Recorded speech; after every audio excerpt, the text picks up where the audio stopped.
Dans cette vidéo, on va s'intéresser au pont de Wheatstone, mais les modélistes, je vous oublie pas, la preuve ici. C'est un petit montage que je viens de découvrir grâce à une vidéo de Philippe de Merliac, que vous trouvez en lien maintenant, qui expliquait comment fonctionnent les détecteurs de présence infrarouge. Alors vous voyez, il suffit que je fasse un peu d'ombre avec ma main, et ça fait changer l'allumage des LED. Et donc ça fonctionne grâce à un pont de Wheatstone, que je vais vous expliquer maintenant. Alors sur ce tableau-là, je vous ai mis deux schémas. Le principe du fonctionnement du pont de Wheatstone, dans son cas le plus simple, et puis moi ici c'est le schéma du montage que je viens de vous montrer et que je vais vous expliquer tout à l'heure. Alors un pont de Wheatstone, ou pont de mesure, en fait c'est très simple. On met deux circuits, donc un ici, un là, avec des résistances, moi que je vais prendre de même valeur en haut. Là j'ai pris une résistance de 1 kΩ, ici une de 1 kΩ. Et ici je vais mettre deux photorésistances de mêmes caractéristiques, elles auront les mêmes caractéristiques. Et simplement je branche cette photorésistance en série avec cette résistance-là, cette photorésistance-là en série avec celle-là, et tout ça en parallèle dans un circuit alimenté avec une tension continue. Et ensuite, je vais relier mes deux branches qui sont en parallèle avec des LED, une qui est branchée dans un sens et l'autre qui est branchée dans l'autre sens. Ces LED permettront de matérialiser l'effet induit par le pont de Wheatstone. Alors le principe de fonctionnement, c'est tant que ces deux photorésistances recevront la même quantité de lumière, eh bien la tension entre ce point-là et ce point-là sera nulle. Ce qui fait que cette LED-là sera éteinte et cette LED-là sera également éteinte. Mais dès qu'on va avoir une photorésistance qui va recevoir plus ou moins de lumière que l'autre photorésistance, on va créer une tension, donc une différence de potentiel entre ce point-là et ce point-là. Alors imaginons par exemple que cette photorésistance-là reçoive beaucoup plus de lumière que celle-là. Et bien forcément, en recevant beaucoup de lumière, une photorésistance voit sa résistance diminuer, ce qui fait que la tension à ces bornes va baisser, ce qui fait que forcément, on aura une tension plus faible ici que là. Et si la différence de tension entre ces deux points-là dépasse la tension de seuil de la LED, et bien à ce moment-là, notre LED, qui est celle qui est montée dans ce sens-là, va devenir passante, puisque imaginons par exemple qu'on a une différence de potentiel entre ce point-là et ce point-là de plus 0,7 volts, c'est-à-dire que ici on aurait 0,7 volts de plus que là, et bien cette LED-là va devenir passante, et du courant va pouvoir la traverser et elle va pouvoir s'allumer. A l'inverse, si c'est cette photorésistance-là qui reçoit plus de lumière que celle-là, et bien du coup c'est au niveau de cette photorésistance-là, la tension à ces bornes va baisser, donc la tension là va être plus faible que la tension ici, et si la différence de potentiel entre ces deux points-là dépasse la tension de seuil de cette LED-là qui est montée dans ce sens-là, et bien à ce moment-là, du courant va pouvoir traverser cette LED, et cette fois, ça sera cette LED-là qui sera allumée, et celle-là qui sera éteinte, puisque le courant ne pourra pas la traverser, puisqu'elle est montée en sens inverse. Donc, on voit que tant que les photorésistances reçoivent exactement la même quantité de lumière, eh bien, on n'a pas du tout de tension ou de différence de potentiel entre ce point-là et ce point-là. Mais dès qu'on va avoir une photorésistance qui va recevoir un petit peu plus ou un peu moins de lumière, on va avoir une tension qui va apparaître en ce point-là et ce point-là. Et dès que la tension va dépasser la tension de seuil de nos LED, eh bien, ça sera cette LED-là qui s'allumera si la tension là est supérieure à celle-là de plus 0,6 volts au moins. Et puis à l'inverse, si c'est ici qu'on a plus 0,6 par rapport à ici, c'est cette LED-là qui deviendra passante. Alors l'inconvénient de ce petit montage-là, c'est qu'il faut quand même avoir une certaine variation de tension entre ces deux points-là pour pouvoir la matérialiser avec l'allumage d'une LED, puisque les LED deviennent passantes avec une tension de seuil de à peu près au moins 0,6 volts au minimum. Donc si on n'avait que 0,5 volts de différence de tension entre ce point-là et ce point-là, eh bien on ne le verrait pas puisque les deux LED-là resteraient éteintes. Alors pour pallier à ça, eh bien moi je me suis servi d'un autre petit montage un petit peu plus élaboré, mais basé exactement sur le même principe.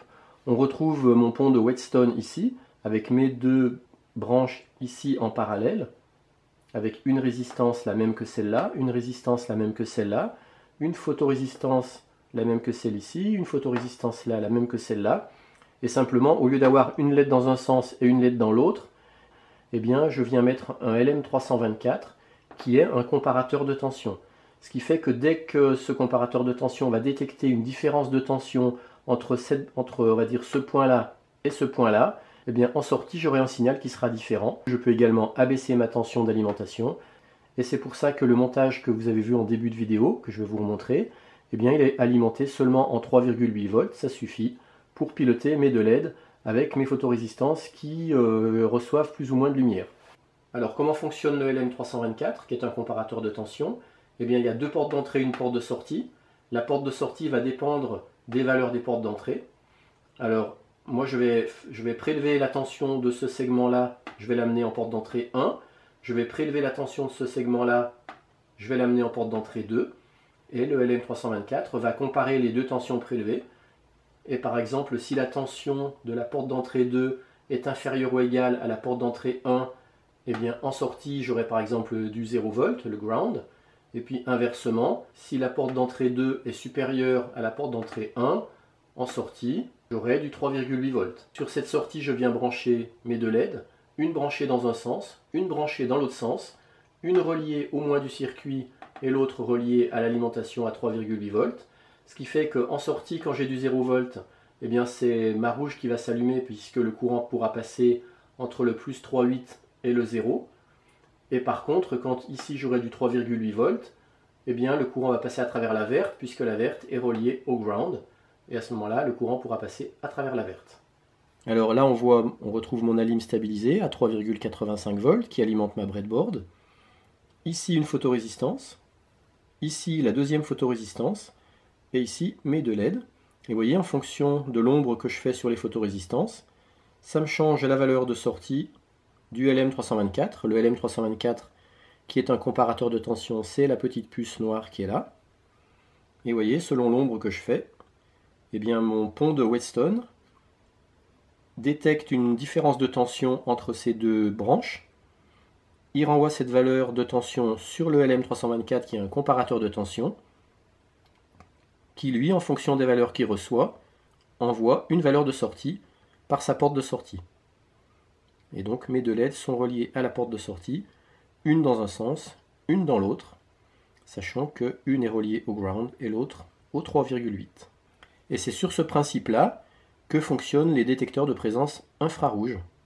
Et là, je vous fais un zoom encore plus rapproché de la breadboard, de façon à ce que vous voyez bien une photorésistance qui est là, l'autre qui est ici, les deux LED. Vous voyez, quand je fais de l'ombre avec mon crayon sur une des photorésistances, ça fait changer la tension entre les deux branches du pont de Whetstone. Et mes deux résistances, il y en a une qui est ici, et l'autre qui est cachée là derrière, voilà, elle est là. Ici, le LM324. Alors, sachant que par sécurité, moi j'ai rajouté aussi une petite résistance sur la LED verte. Celle qui est reliée au plus 3,8. Voilà. Mais vous voyez, c'est sensible, hein, parce qu'à peine il y a une petite variation de lumière sur une photorésistance. C'est pour ça qu'on parle aussi d'un pont de mesure. Et là, je viens de brancher mes deux sondes d'oscilloscope. Je viens ainsi prélever la tension au milieu de chaque branche du pont de Whetstone. Je vais vous montrer où exactement. Je viens brancher une sonde, un fil ici, l'autre sur le moins du circuit, et un autre fil ici, et également sur le moins du circuit. Et comme ça, on va pouvoir comparer visuellement la différence de tension entre les deux branches de mon pont. On voit maintenant à l'oscillo les deux valeurs de tension. On voit qu'une seule ligne, c'est normal puisque la tension de chaque branche est la même. Et maintenant, si je viens faire de l'ombre sur une des branches, on voit très nettement une variation de tension sur l'une des branches par rapport à l'autre. Et c'est ce phénomène que le LM324 mesure, puisqu'il voit qu'il y a une tension qui est bien plus élevée sur un segment que sur l'autre. Voilà, là avec ma main, actuellement, je suis en train de faire de l'ombre sur une des deux photorésistances. Et ainsi, je fais basculer l'éclairage des LED, puisque là c'est la rouge qui est allumée, et là c'est la verte. J'essaierai peut-être de reproduire ce montage avec de l'infrarouge, sachant que pour l'instant je n'ai pas le matériel nécessaire. Voilà, je suis content de vous avoir fait peut-être découvrir ce montage très facile du pont de Whetstone. J'espère que vous l'avez compris. et que vous pourrez vous en servir dans des futurs montages.